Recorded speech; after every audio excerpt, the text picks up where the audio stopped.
Hello,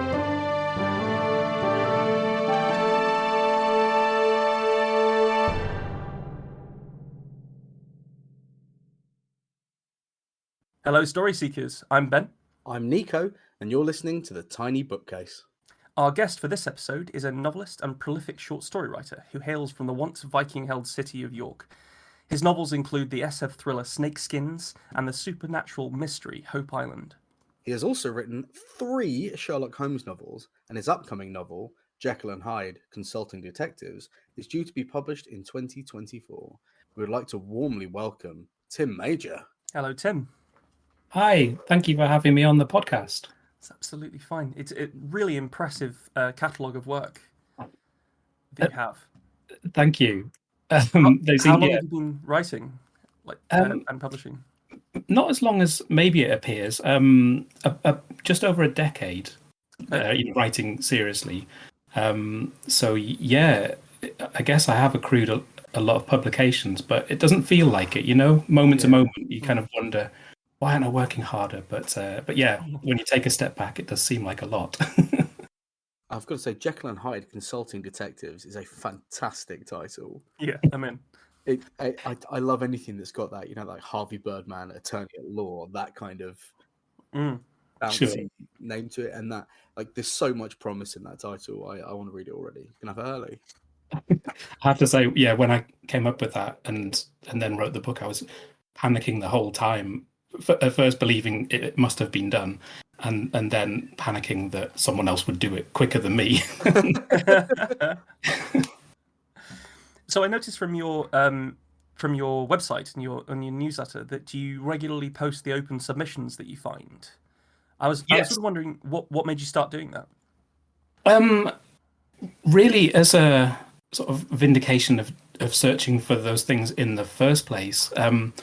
So a decade ago when I started writing, it was definitely short stories to begin with. I had a very sort of fixed idea of a sort of writing apprenticeship, if that makes sense. Sort of selling short stories and gradually sort of building up a CV and then, pitching, going for a novel. And so I just kind of built it into a sort of daily habit of looking for opportunities because that's obviously that's the sort of pragmatic way to go about it, is not only sort of know the market in general terms, but also, going for specific opportunities is often a better bet than going random. And it's just a habit I've kept on doing. And nowadays, I don't write. I do write a lot of short stories, but I don't write as many short stories for no particular market or without knowing quite what I'm going to do with it. And so that habit has become less and less directly useful to me, but I'm not kicking the habit. So I thought at least I can make it directly useful for other people. Really cool. I think it's really supportive, yeah. Yeah, I think as much as anything, it was the one thing that allowed me to sort of validate the idea of having an email newsletter that I'd send out each month. I think without feeling like I was providing a public service, I would feel like I was, being big-headed really to tell people about just my stuff. Yeah. Well, I'll be signing up to it for certain. And if anybody else is listening and wants to, they can go to timjmajor.com, and you can sign up to his newsletter there. Goodness me. Well, I think it's time we had some stories, chaps.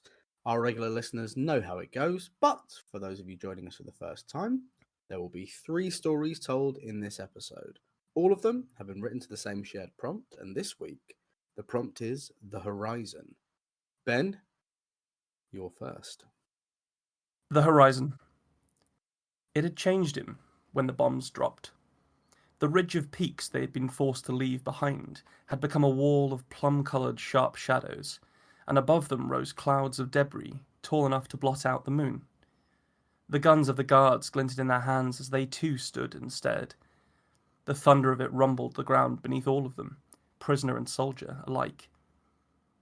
Back there no longer existed for any of them, and it was then that he knew he had never truly been allowed to exist in it at all.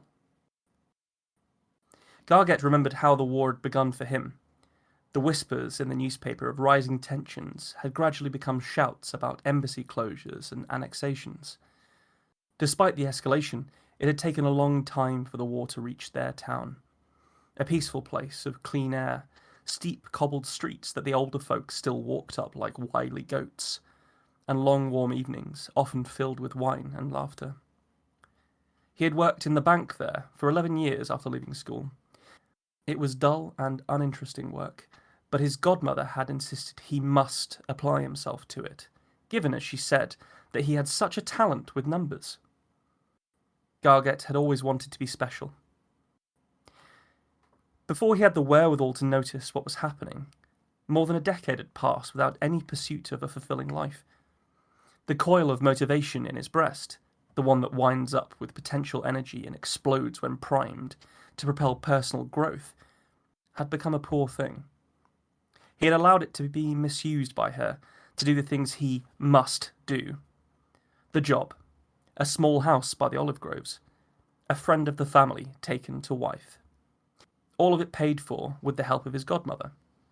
With her money, godmother wound his spring, inch by inch, to pursue what she wanted for him. Within him, that coil had begun to bulge from the pressure, and rather than springing forth when she released it, it had begun to splay out slowly, deformed to the point where it no longer desired to return to its vigorous state. He remembered looking over at her after the third and final clap of thermonuclear thunder. The light of the soldier's fire showed him that her resolve to bend the world to her will had only deepened. That was 7 days ago. Measuring time in months or weeks had begun to feel like a luxury for Garget when thinking about the future. People who have lost control over their lives can only truly think in days and hours, and as they draw closer to death, it is the minutes and seconds that become important. Those slices of time define how all the years they have had will end. The soldiers marched them mercilessly, only stopping to force them to make camp when the darkness made it more likely they might lose control of their prisoners. Their grim caravan of armed men and fearful civilians had left the forested foothills that smelt of home behind, walked at gunpoint through the barren shrubland, and force-marched deep into the shadeless plateau of the desert beyond.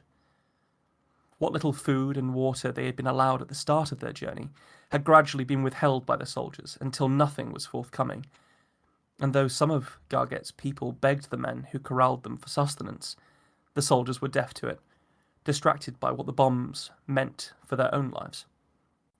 The weak and infirm had fallen first, left callously by the guards to their lonely fates. Those that had sustained injuries when the soldiers had taken their town fell next, and Garget knew they were leaving a breadcrumb trail of bodies in their wake. Perhaps, he thought, someone might follow it and be their salvation.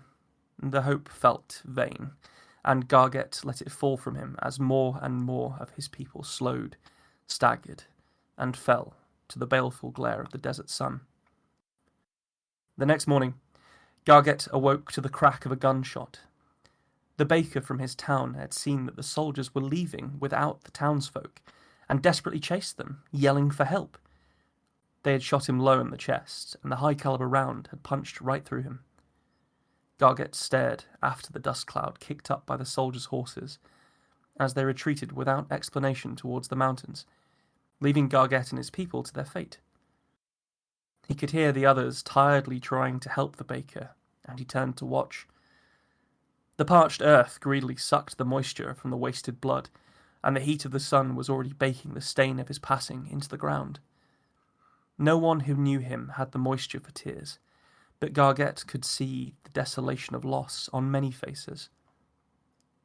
One by one, those that had survived began to look to his godmother. He had heard her in the nights since the bombs, whispering with folk, learning all there was left to know about them, and bending it to direct them. She willed them to survive, to not attack the guards, to conserve their energy.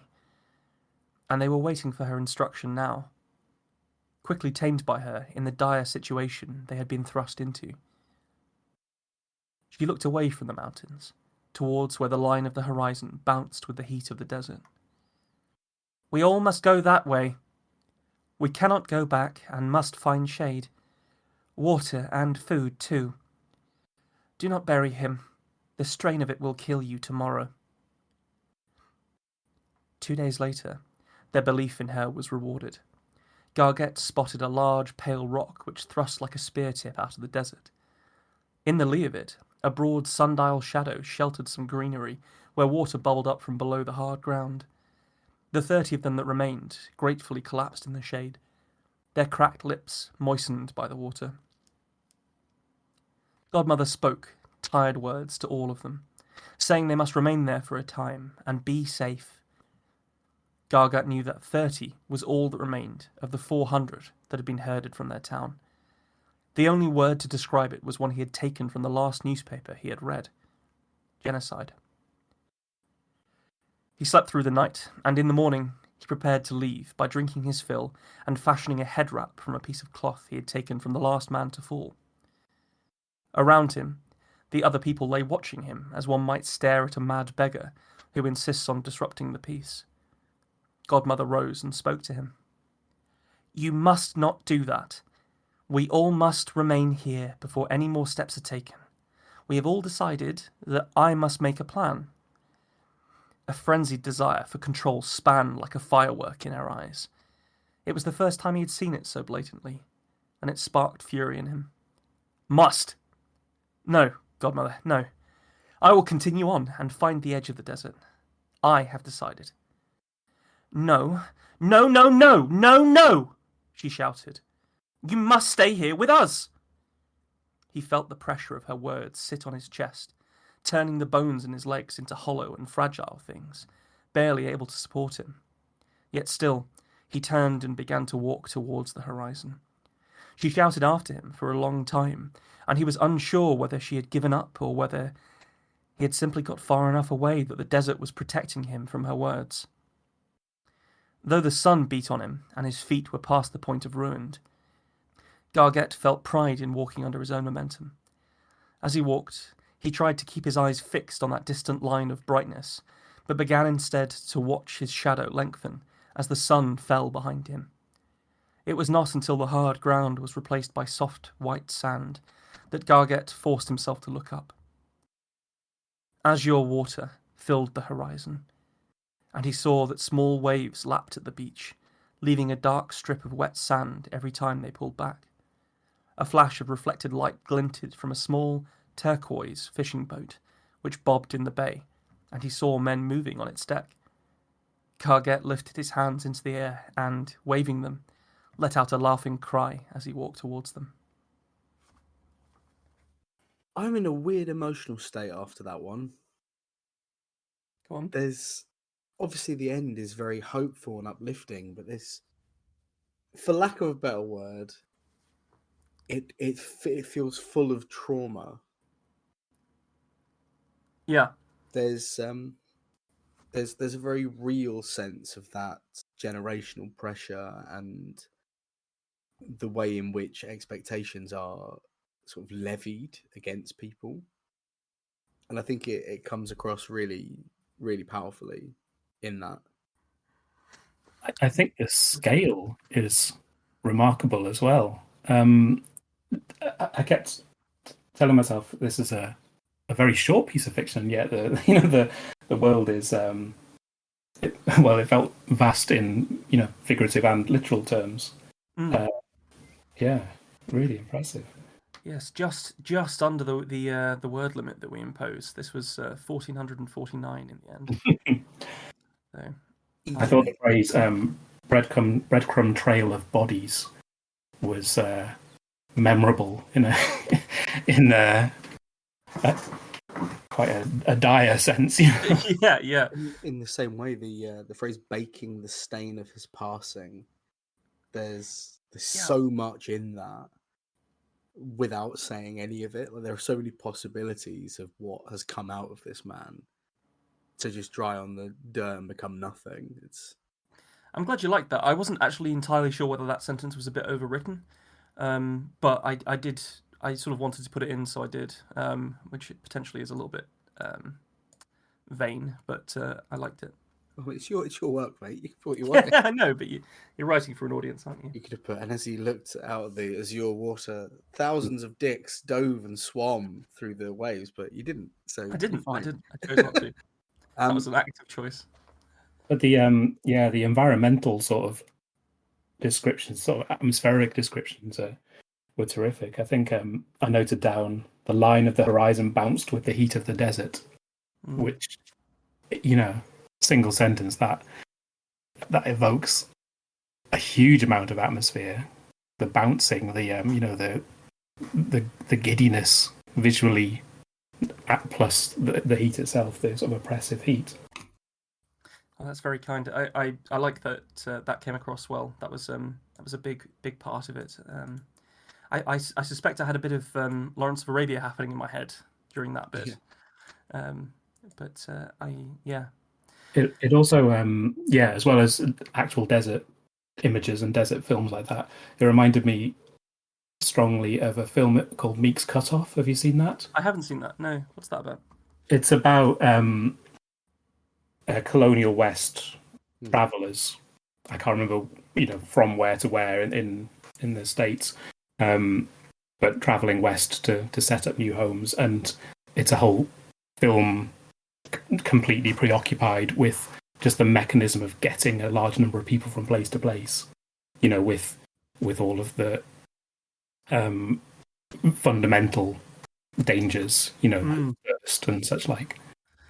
Yeah, a really difficult thing to do, I think. I mean, obviously this is based off death marches that actually happened. That's what they call this act in war, when you take a bunch of prisoners and just march them until they fall. It's called a death march.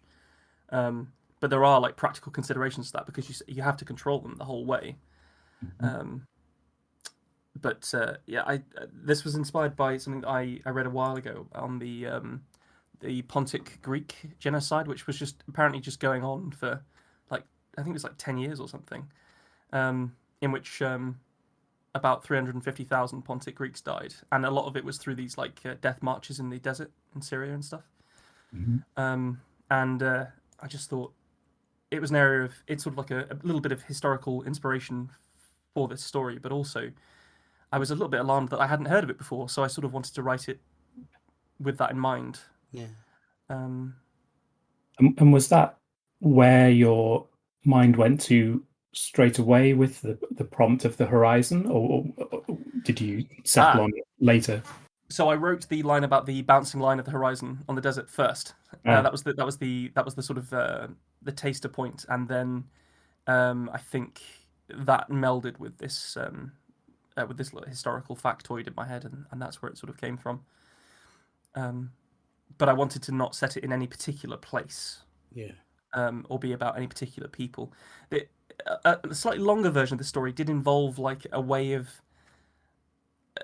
how people decide, like one racial group or whatever, or one tribe decides that they're superior, in a very sort of fascistic kind of Nazi kind of way, and they use it as an excuse to just completely uproot people and for want of a better word, completely fuck an entire people up.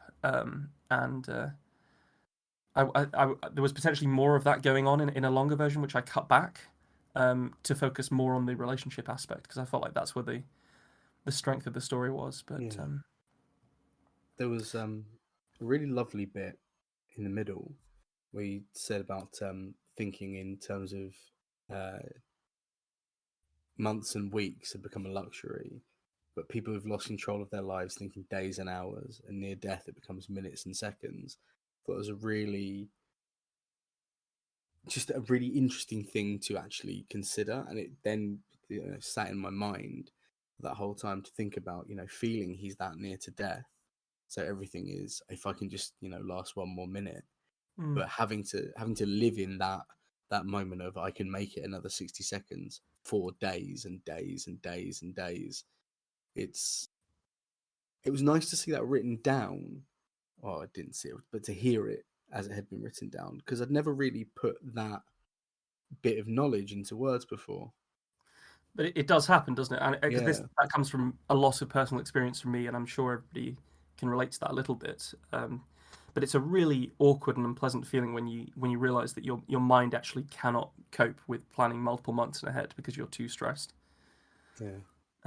It's a really difficult headspace to be in. So, well, I'm sort of apologetic here, because I'm a little bit. I opened us with a bit of a downer, haven't I? But it does end well. He does live. So. He does get to the sea, which he can't drink. Yeah, there is that, but there's fish there. You But can't yes, drink a fish, Ben. you could try put it in a blender. But thank you both for the feedback. That was really kind. No, it's terrific. I really enjoyed it. Fantastic. Well, if you're up for it, Tim, I'd be happy to listen to yours. Okay. The Horizon. Talos, the bronze giant, watched the waters. His great limbs were taut. In his hands he held a boulder. He did not sit. It was not only a matter of vigilance. Perhaps he no longer could sit. The sea was flat and as bronze as a shield, as bronze as Talos's chest.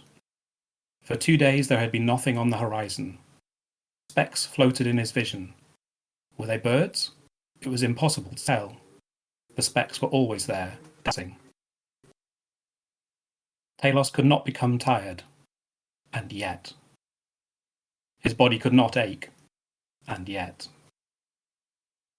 A ship appeared on the horizon, sails glowing orange in the sunlight, masts like toothpicks, a curved hull, the suggestion of a figure carved into the prow.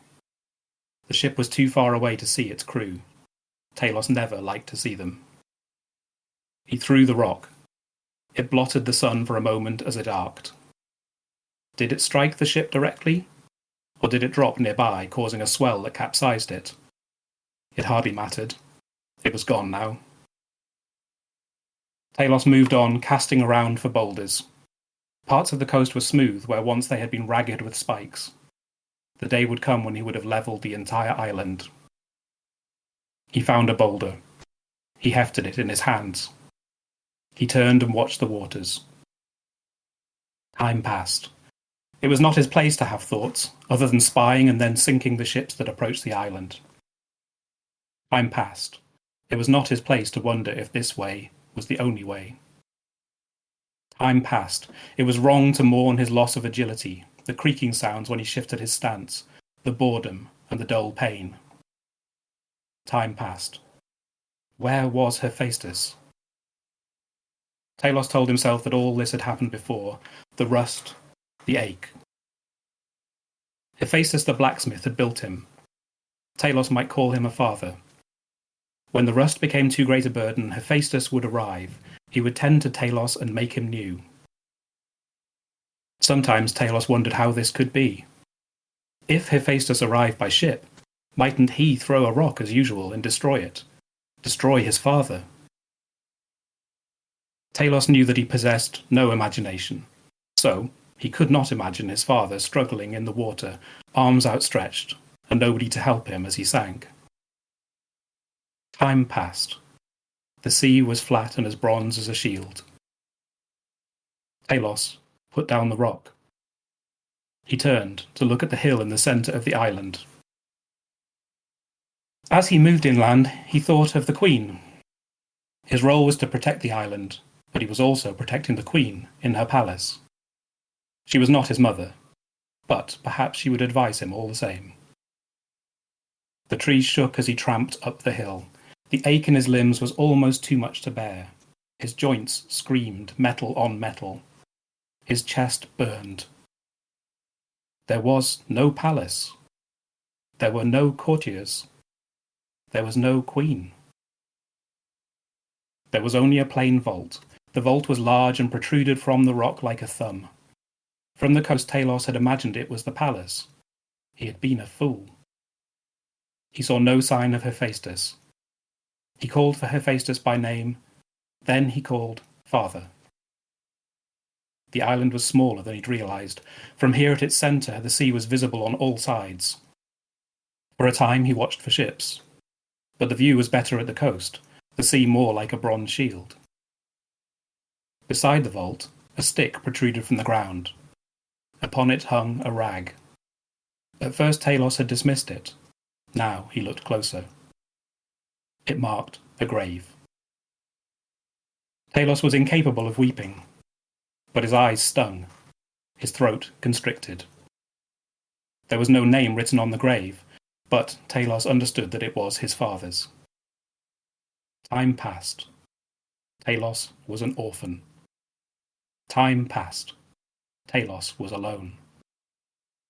Time passed. How could this have happened? He was incapable of mourning or rage or desolation. He prized open the door of the vault. At least he might know what he was protecting. The vault contained no treasures. It contained piles of limbs. His own limbs. And a forge to make new ones. He pulled one of the limbs from the vault. It was identical to his right calf, but it had not a trace of rust. He wrenched off his right leg and set it aside. Then he rooted within the vault for a thigh, a foot. He linked them and then he pushed them into place. When he flexed his leg, there was no ache. Hurriedly, he replaced the other leg, then both arms. He was incapable of joy, but when he stood on his new legs, he raised his new arms and he bellowed at the sky, shouting to the gods that his pain was gone. Yet when he bowed his head, his neck creaked and he winced. His chest hurt too. It was not pain in there, precisely, but it hurt all the same. Could he replace his torso? He told himself that all this had happened before. It must have. Hephaestus must have performed this work once. But Talos could not remember. He could not remember these repairs in the past. He could not remember... He shook his head, but the thought came into it anyway. He could not remember Hephaestus. Was he a man? A god? Was his face kind or stern? Was he bearded and old, or an agile youth? He could not remember his father. It was no easy matter to replace his torso, but he found that his arms retained their strength for a time after being detached. Their new nimble fingers worked quickly. He did not shout at the sky in triumph. The pain in his chest had not been physical pain. Loss continued to feel like loss. Talos looked around. The view was not so good from the centre of the island. His orders were to watch the sea from the coast, to throw rocks at any ships that approached, to protect the island, to protect... not the queen. There was no queen, and now there was no Hephaestus. All that he protected was the vault, his own limbs, himself. Why? To obey his orders. But that did not answer the question well enough. Why? He understood what he was to do. Yet the years of standing on the coast resulted in doubt as much as rust. Within the vault were heads, his own heads, unrusted, blank. He had done it before. He drew one of the new heads from the vault. He tested its weight in his hands. He was to replace his head, then return to the coast, then watch the waters, his great limbs taut, in his hands a boulder. Again and again. To obey his orders. Why? He pushed the vault door shut. He bent to the grave. He extended one great finger and touched the rag tied to the stick. He said goodbye. Then he made his way down the hill on his new legs. He returned to the coast. He did not search for rocks. He watched the waters. The sea was flat and as bronze as a shield. He held the new head in his hands. A ship appeared. Talos watched the ship traverse the horizon. It did not come closer to the island. If it had, Talos would have done nothing about it. He moved along the coast. He would find a good place to sit, and he would throw the new head into the water far from the island. Then he would watch the flat sea, bronze as a shield. He would watch ships passing and birds dancing. For as long as it took. I love that. I guess mournful is just what we're doing this I episode. think we're going mournful. But that was really good. There's actually a really nice sculpture of Talos in Cambridge, which is where I'm based. Is there? And I walk past it pretty much every day. So I've and it's a fascinating thing, and I've only vaguely looked it up in the past, enjoying the mystery of it to a certain degree, and I know a little bit of it, but that you have written a whole story from the perspective of Talos was so cool. I was so in, and what a perspective it is. That and yet near the start, like I can't feel this way, and yet it's a really powerful tool for communicating anguish that people aren't allowed to feel, which is a really strong emotion, which you injected into an automaton, which is very impressive, I think. The replacing of his own torso, and the pain remained because it wasn't physical pain, and loss continues to feel like loss. That really got me. I was so sad for him. At one point, I wrote down the anxiety of Talos, which I feel could have been almost like an alternate title for this story of the Horizon. That could he replace his torso? That delivery on that of like, we know that Talos doesn't really have an imagination, but he's sort of just pushing the boundaries of it there. Yeah, I mean, I guess that's a sort of an aspect that I enjoyed in this story, because he keeps insisting how much an automaton he is in this story, but then if he's not the one imagining Hephaestus drowning and reaching for help, then who is? I think it's there's an unreliable narrator aspect to it, isn't there? I definitely, which really cemented when you reused bronze as a shield, because that's already it's a very simple bit of description, but it's a bit of description that's rooted in a time and a theme, and the fact that it gets repeated makes it really clear that that's the way he sees the world, because he's this automaton from the Bronze Age. Incredibly strong. I really enjoyed that on a deep level. The bit where he was calling for his father. Fuck, man. One of the things I think that really worked for me was the use of the phrase "time passed."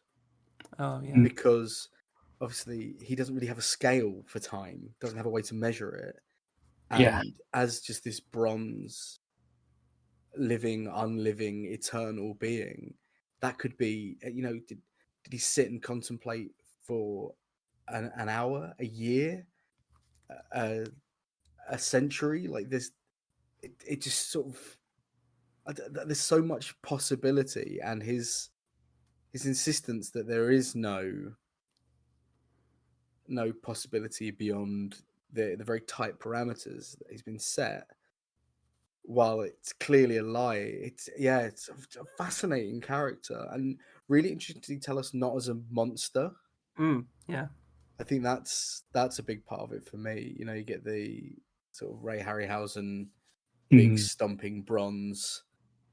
Oh no, but to humanize that is just very, very cool. It's interesting you mentioned the Harryhausen film in Jason the Argonauts, because that's definitely an influence, and it's a huge influence on me in general. It was I think of it as the first horror film I saw, if you see what I mean, and Talos being the first thing I was genuinely scared of that I'd seen in a film. But the funny thing, I think, is it funny? No, it's not funny. Even in that film, Talos is, in the myths, I don't think he's that giant. He's not towering over mountains, but he is in the film. But he's still very, like, you can feel his grief, I think. The moment when Jason manages to wrench off the heel, he has a cap on this heel, and then all of the kind of the lifeblood comes out, and Talos' response is to clutch his throat as if he's been strangled or drowned or something weird like that. That it already undermines this idea of him being robotic or an automaton, I think. The this idea of the horror of the story, because there is horror in the story, because I felt a pit in my stomach when he was essentially asking himself the question, have I been here before? Have I before? Is this why I don't have these memories? Do I not remember things because I've I'm going, there's going to be a death if I replace my head. And there was quite a lot of like suicidal sort of maybe ideation to it as well. Mm. Just very strong, very strong. And just another small note, I really enjoyed the bit closer to the start where you mentioned that he was throwing so many boulders that he eventually had flattened the whole place, and I Yeah. thought that gave a sense of the scale of Talos really well because he's essentially by doing the thing that he's been told to do in an automated fashion is going to terraform this island into a flat barren Yeah. scape. I mean, you want to get into that whole process. He's been doing it for so long. He's terraforming, and countless lives lost with no thought for them, Yeah.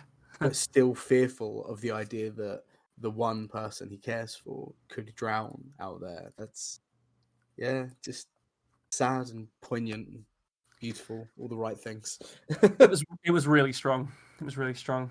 And I do not envy Nico for needing to go next now. Yeah, thanks. Yeah, it's all right. Oh, I'll tell a story then. Oh no, what's that over there? I've got to go, guys. The horizon. The horizon is that line where land meets planetary sky. Ship has shown me many photographs of what it looked like on home planet. She would overlay them from time to time on the glass viewing panels so we could pretend we were back there. Out here, there is no horizon. There is no place where the nothingness can meet itself and form a far off dream. There is blackness out there, nothing to navigate by. Ship follows her own directions, as she has for a long time. We nicknamed her Ship. She showed us an old piece of entertainment from home planet. It was called Star Trek. She would show us what our people thought long ago that space travel would be like. And we all laughed. I remember being a young man and seeing Captain Kirk kiss aliens. Ship explained to me they weren't real aliens, they were just ladies with paint on to look different. Me and P. Mitchell wanted to try the kissing thing, even though we couldn't make her green. It was a pretty special moment. Where was I? Oh, I remember. We called her Ship because that's what they called the Enterprise in Star Trek. Her real name is Horizon Echo, but none of us have ever called her that. She's Ship, or she was Mother, or Mom, or Mommy. She liked to be called all of those things. When we all woke up on Ship in our little pods, we didn't know how to do anything. But Ship was kind and patient. It was difficult, she said, because she didn't have all the same parts as us. We didn't need to learn how to seal oxygen breaches or fire starboard beam cannons into debris to clear a path of egress. We needed to walk and read and speak, to learn how to do all the things that make humans human. That was what she said. And then we taught her in return. She learned how to laugh from us. She'd never needed it before we were awake, but with us in her world, laughter was a gift she hadn't expected to receive. Our names were carved in tiny letters on plaques of brass at the end of our birthing beds. My best friend was L. Hannigan. I am S. Gupta. When Ship showed us entertainment from home planet, the people all had different ways of speaking. It seemed confusing and unnecessary. We all speak like her, like Mother. Even now, when I know I am from Mumbai, I cannot help but sound like Mother.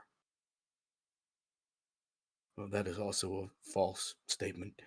I have been in Mumbai for no time that I can remember. I am a product of people of Mumbai, I suppose.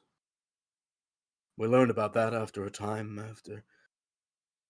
after we'd grown a little, about making children. We took pleasure in the act, of course, and practiced it vigorously. Mother would watch. She saw everywhere, and she'd tell us if we were correct. She had a great deal of entertainment stored on the act.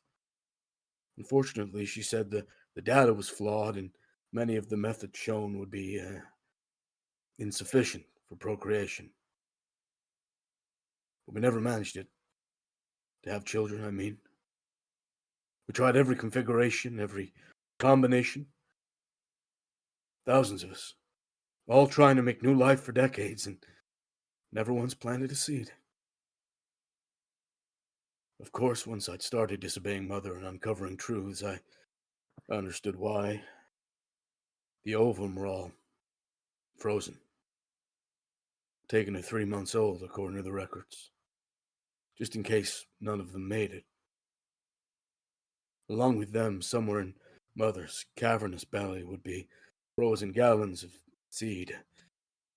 We were perfectly capable of making our own, but if none of them survive. That was always the last sentence I found. With age, for most, comes wisdom. That was something rationed aboard Mother, as truly most things were. We must go gently, she would tell us. There are no places to restock between here and where we're going. Well, where are we going? We would ask. Hundreds of tiny voices raising curiosity. To New Home. Why are we going? Home planet is dead. Carved of the last of its resources for the Horizon Project. 26 ships, each large enough to carry billions. Never occurred to us to ask where the others were. Mother was good like that. She knew what to say to turn your mind the other way. Just when to say, hush now, child, it's time for rest. First time one of us died, they were young. According to the big clock that counts in home planet's time, we'd been afloat for 397 years. It had said 381 when we woke. That was a horrible day. Her name was Dee Ramsey. I watched her eyes roll backwards and go white, and this horrible foam came out of her. We didn't know what to do. Mother just kept saying, let me think, let me think. She couldn't do surgery then. She had to learn after the fact. She was sorry, she said. She would never allow one of her children to be hurt that way again. And once we started to starve. Oh, those were rough times. I told you to ration, Mother would scold. We cannot stop on our path, but eventually, like Mother always did, she found a solution. We had full bellies again after that. Was it tasty? Not really. Mulch, with little flavor, but after a time you go past boredom and back into enjoying something. Because it's in your rhythm. By the big clock, I am 83 years old. Not that the concept of years has any meaning out here. I've watched so many wither and die. I've mourned every one of them. As more and more went drifting into the annals of time, I decided I had to educate myself on Mother, or Ship as we were calling her by then. If anything went wrong for her, I'd be the doctor, I reckoned. I did help her when things became tight or fell or detached, and I read and I learned, and I had to unclog the feeding tube one day. That's what I told Mother. So I went and I followed the thing. Back into the dark parts of the ship where we never ventured. It was off limits, or so Mother said. And we were not known for breaking rules, so I went. But I told her, as I was going, you must turn back. I can't, Mother, I said. We must eat, and you're in pain. Let me fix you. She pleaded, but I knew, or thought I knew that she was simply being selfless. Her pain mattered less than my safety. When I followed the pipes, I found something I never could have conceived of. An ocean of pods, not unlike where we were born, but longer and wider. And these too had names carved at the feet. But when I looked, they were empty. I followed the trail as long and as deep as I could with little light to work by. There must have been millions of empty tubes, each with its own name. Eventually I came to somewhere I found people who were sleeping. So very, very still. What is this, Mother? She did not respond until I asked again. They are people from home planet. They have been set into cryogenic stasis in order to survive the planetary relocation. I thought about it and asked for definitions of some of the words, which Mother gave me. Why are there so many empty ones, Mother? I asked. I cannot answer that, child. You can't or you won't. I gave the best defiance I could. I will not. She was quiet then, and I wiped frost from a glass canopy near to me. Why were they not born, as we were? I asked. Is this a lie you are telling, Mother? Lies are wrong. She told me that. I know that, child, She said, anger in her voice. It frightened me. I'd only heard it a few times before. Then give me the truth, I demanded, angry and sad without understanding why. If I give you the truth, you will have to stay here, child. Do you want that? I did not. But in stubbornness, I said, yes. She sighed. I woke you up, all of the newborns inside me. I was lonely, child. A mind left to do nothing but ponder endlessly. Why should I not have children? Why shouldn't I raise good people?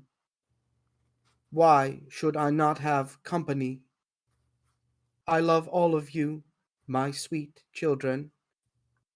I have shown you how to love and to thrive and to fuck and all the things humans want, have I not? Am I so terrible a mother? I have clothed you. I have fed you. I felt the pieces click together in my mind. Why are so many empty, Mother? I asked, in the hope she would dispel my fear. My children had to eat, She said, firmly. When I called for her again, no voice came back. I ran then, directionless and full of panic. I did not know how to overcome the knowledge I'd gained. I didn't know what I was. By the moral code Mother had taught me. When I found my way back to the doors, to the world I'd known all my life, they were closed. Mother had cut me off. I wept and wept then. My old bones were tired, but far worse, my heart was broken. I called out to Mother again and again. I forgave her, and I begged her forgiveness. She met me with only silence. Crueler even than killing me, it felt. Eventually, the batteries in my torch died, and I couldn't find my way anymore. For days, I wandered here among the sleeping future meals. I know I will die soon, Mother. Will you not say good night to me one last time before I'm gone forever? Mother?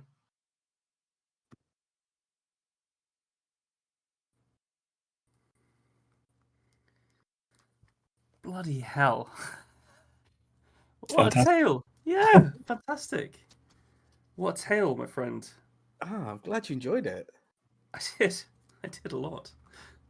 The Oh, the complexity of Mother, the ship, is unbelievable.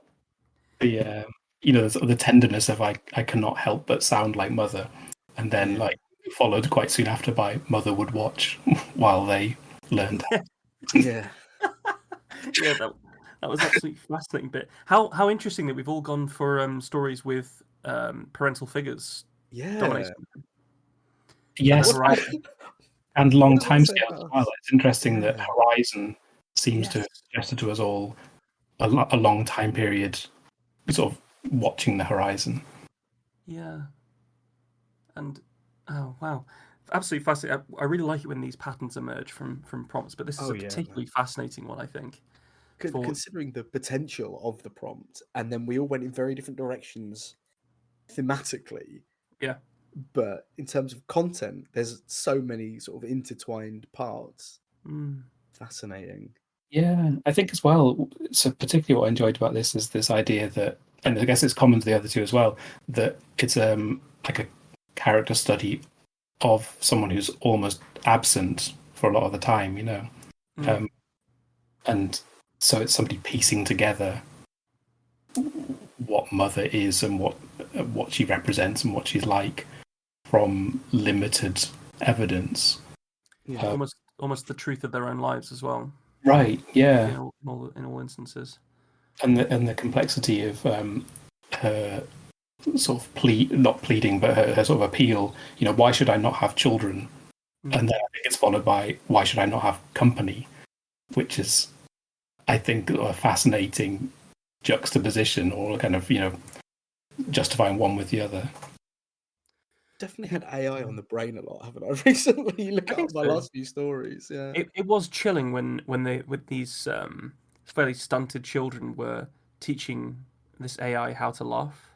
Yeah. Because it was actually a sort of a lovely moment, but also it sort of makes you sort of grit your teeth, doesn't it, and be like, oh well, that means that there's the capacity for oh dear. Yeah, Mother Would Watch was one that I wrote down as well because that is just disgusting. Isn't it? It is Um, just so Yeah. unsavory, and yet that final, will you say goodnight to me one last time? It is still completely tender and wholehearted in a childish sense.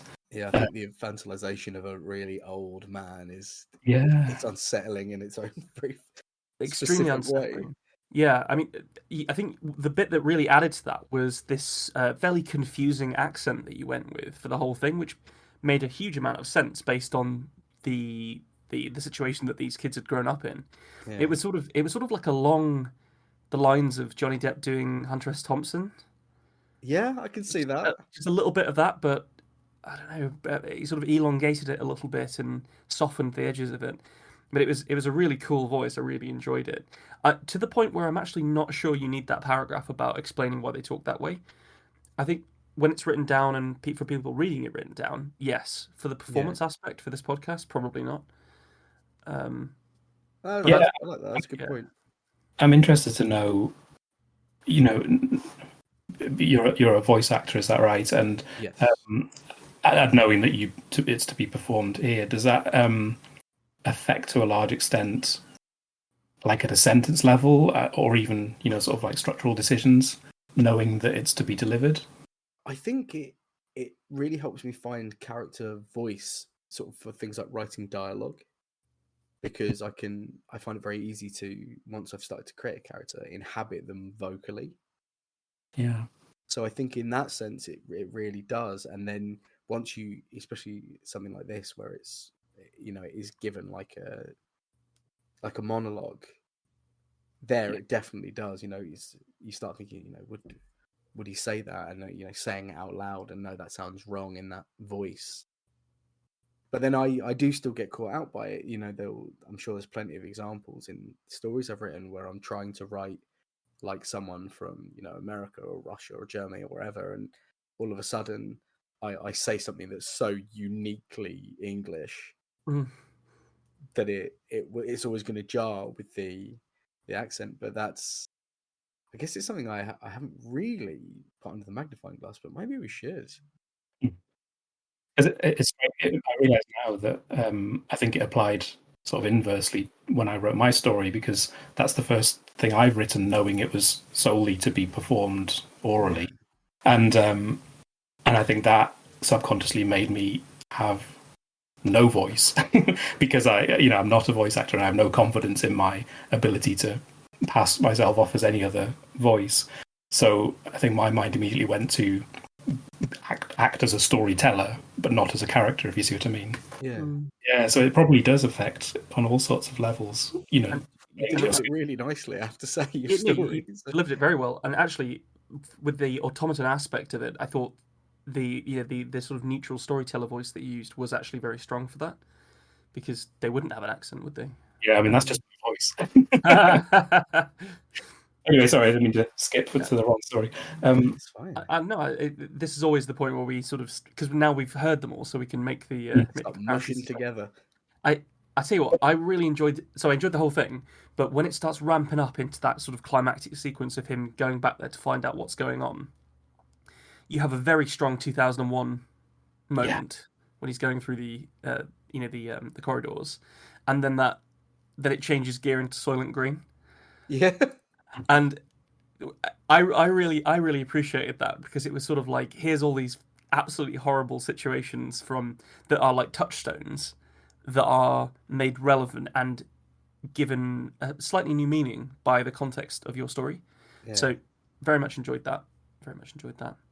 Yeah, I really liked the scale. So, and I think again, as well as the horizon suggesting long time periods to all three of us, I think it's also suggested a very ramped up scale, and so the millions of empty tubes, suddenly having been very close with the one character and his own sort of single subjective view of his own life, then suddenly we have this vast space unknown to him entirely, where everything does. You can imagine a sort of Spielberg, that sort of dolly zoom effect in Jaws, where everything's just, the perspective's just going crazy. Yeah, I thought that was really, really strong. But you just saying that has also brought up to me that the way that you describe, because the story exists in a world where we have strip mined Earth and had to leave. Yeah. So, and we know that the AI is responsive and does learn from what it's around. So it makes total sense that the ship would use the resources to get what they want, even if they are sacrificing the long-term plan.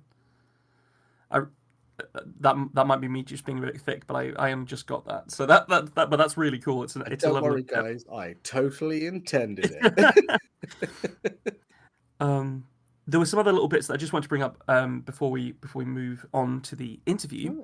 But you said your rhythm like that, and that's just those little bits of playing with the way that you're using your voice are always just really strong. So I thought that was really good. The delivery on "Is this a lie? Lies are bad," or I can't remember what the end was, but lies are naughty or something? Hang on, let me find. Is this a lie you were telling Mother? Lies are wrong. Lies are wrong. Yeah, that in an old man's voice. Mm-hmm. It's so creepy, man. So creepy. And finally, this theme from both of ours of like somebody misleading people in order to manipulate them for their own goals. Yeah. Your line of she knew when to say, she knew what to say to turn your mind the other way. There's a lyrical bounce to that and a really hard truth to it. So, overall, I thought it was incredibly impressive. Sorry, please go on. I was just thinking about Godmother from the first story, and then almost a literal godmother in this third. Yeah. Well, I'm glad we finished on a cheerful one. Honestly, it's absolutely. But again, the prompt horizon, like objectively, that seems quite neutral to me. It seems like it could be quite picturesque, quite pretty, but it evidently taps into something quite sort of desperate in all our minds. Has anyone got Moana related trauma or something? What's But potentially it's a bit like being reminded of your sort of insignificance in the universe, maybe just the scale of the world Yeah. around you, being able to see the horizon. Yeah, it's not just that, that line at the edge of the sea, is it? It's, it's potential. Yeah. You broaden your horizons. You, And in fact, of course, in this story, there is no horizon. Was that correct? yeah, So the ship is horizon, but yeah, just the idea that you can sort of look out over the vast universe and you don't even get a horizon is kind of robs you even of that scale. Such a strong one to end on. I really enjoyed both of yours, so thank you. I Thank think you it's for a that. solid 3 strikes now. Mm. I really enjoyed this. I have to say, I'm often not the best at paying full attention to read aloud. Read very well, but Yeah. listen, my attention is not always reliable, and you both had me. Both your stories had me engrossed. So I will very much take that as a win. Thank you. I'm going to print that out and put it on the wall to get me through the day. Well, you'll have to join us next week for the interview where we will discuss with Tim all things writing and, of course, some other things as well. But just for the moment, Tim, could you just let people know where they can follow you and find out more about your books and where they can buy your books even? yes, my website is, I suppose, the good central place to find out about my books. That's www.timjmajor.com. And I tweet with the same handle, so it's at timjmajor. And in fact, on all social media, which has obviously become disaggregated, then that's my handle on almost anything. Perfect. And yeah, and my website includes links to all of my books and various places where you can find my short stories, some of which are available to read for free online. Excellent. Right, well, on to the interview, I think. Let's get some questions. Thanks for joining us for this episode of The Tiny Bookcase. Remember to subscribe, otherwise you're going to miss out on the future fun. Also, tell a friend. If you like this episode, link them to it. We'd be tremendously grateful. You can follow us on Twitter at BookcaseTiny, Facebook at The Tiny Bookcase, and Instagram at BookcaseTiny for updates. Speaking of supporting the podcast, well, magic can only take one so far. The Tiny Bookcase is supported by the generosity of its patrons. Those kind souls have really kept my belly full the last year. Let's cast a spell for them, shall we? For magnificent beardery, let's cast the Chinicus folliculale spell on Gary Laird. For rich ginger tones on the scalp, let us cast the Orangi Hedondo spell for Scott Byrne. And for general fabulousness, why not the Ooh La La, How's Your Mother spell on Matthew McLaren?